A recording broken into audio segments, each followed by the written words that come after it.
Why would a woman wait until 65 to finally change her name? After decades of living under a borrowed identity, the act of reclaiming a birth name is more than just paperwork. It is a psychological revolution. And if you have ever looked at your own signature and felt a faint, inexplicable distance from it as though you were signing on behalf of someone else, then you already know what I am talking about. Are you ready to stop being a footnote in someone else's story and finally own your signature, the name you carried into someone else's life? There is something most people do not examine closely enough about the tradition of a woman taking her husband's name. We talk about it as a gesture of unity, of love, of building a shared life together.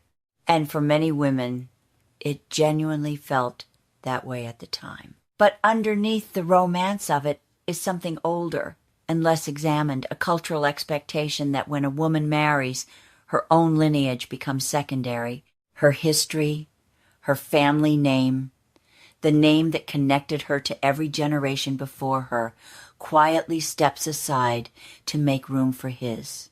For decades, you carried that name. You signed it on school permission slips and legal documents and Christmas cards. You introduced yourself with it. You built a career under it, made friends who knew you by it, became, in the eyes of the world, the person that name described. And then something shifted. Maybe it was slow, a gradual accumulation of moments where the name felt like a costume rather than a skin. Maybe it was sudden, a divorce or a death or a quiet morning when you looked in the mirror and realized the woman looking back at you had a different name in her chest than the one on her driver's license. Either way, you began to feel the weight of a borrowed identity, the subtle, persistent sense of living inside someone else's legacy rather than your own. That is not a small thing. The name we carry is not just a label. It is a thread that connects us to our own story, to the family we came from, the girl we were before the roles accumulated, the lineage that formed us before anyone else had a claim on us.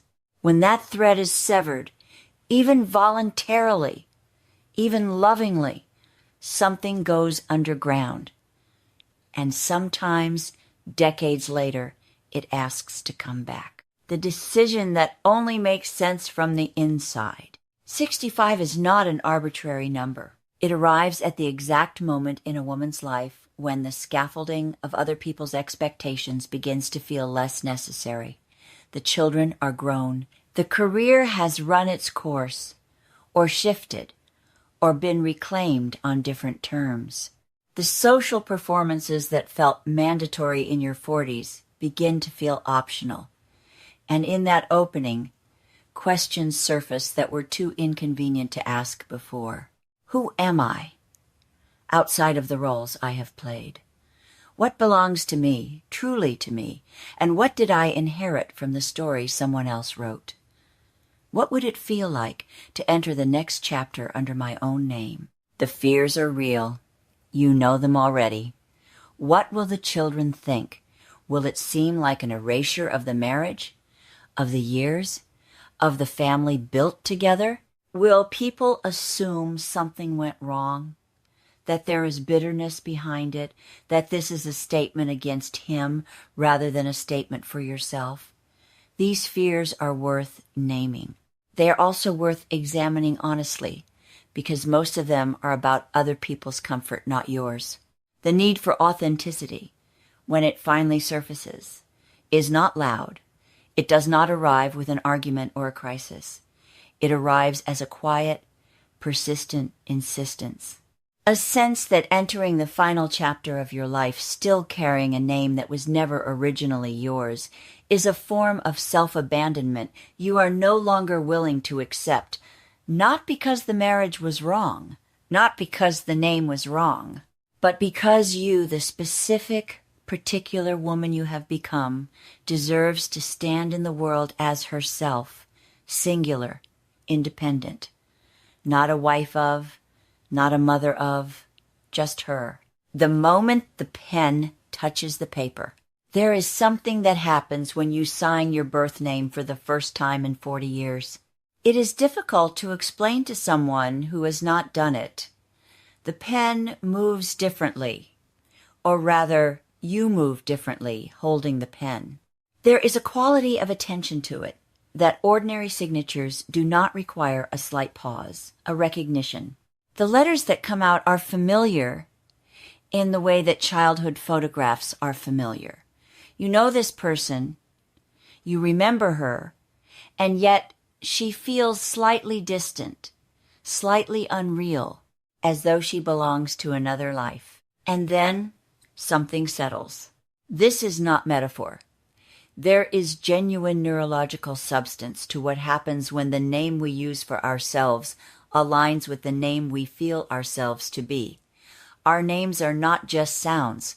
They are anchors for identity, connected to memory, to self-concept, to the specific sense of being a particular person in the world. When the name on your documents finally matches the name in your chest, something in the nervous system exhales. A low-level tension you had stopped noticing, because it had been there so long, begins to release.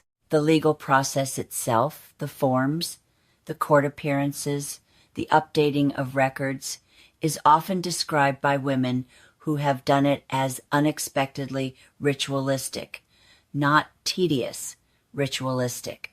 Each document updated is a small ceremony. Each new card that arrives with your birth name on it is a small reclamation.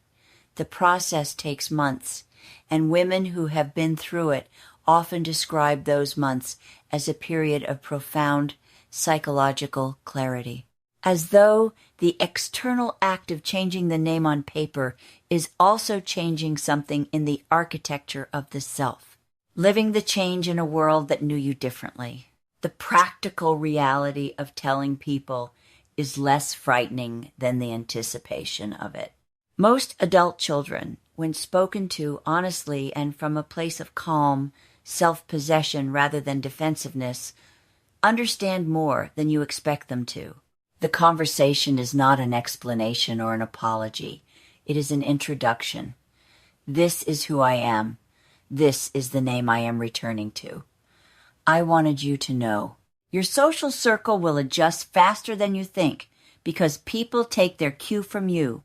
If you present the change as a natural, self-assured decision rather than a controversial one, most people will receive it that way. The ones who struggle are usually the ones who, somewhere beneath the surface, are confronting their own questions about identity and authenticity. Your choice holds up a mirror. That is their work to do, not yours to manage. The digital and professional updating is, in many ways, the most straightforwardly empowering part. Each record that changes is a small act of alignment, a bringing into truth of the external world with the internal one. Email addresses, social profiles, professional listings, medical records, each one a declaration, this is who I actually am. Handle the why now questions simply and without elaboration. I wanted my name to match who I am. That sentence requires no further defense. The name as foundation. Owning your name is not the end of something. It is the beginning of a framework, a foundation for the final decades of life that is built entirely on your own terms. What women who have made this choice consistently report is not just relief, though there is relief. It is energy, a specific kind of creative and personal energy that was not available before, as though the act of reclaiming the name released something that had been waiting behind it. New projects. New relationships entered with a different quality of presence. A willingness to take up space in ways that previously felt slightly conditional, slightly borrowed, slightly not quite theirs. This is not a look backward. It is not a repudiation of the life lived, the love given, the family built. It is a bold, clear statement of presence, an insistence that the woman who remains after the marriage and the roles and the decades has a name that is her own, and that she intends to live the years ahead under it. There is also something that happens to the people around you when you make this kind of choice.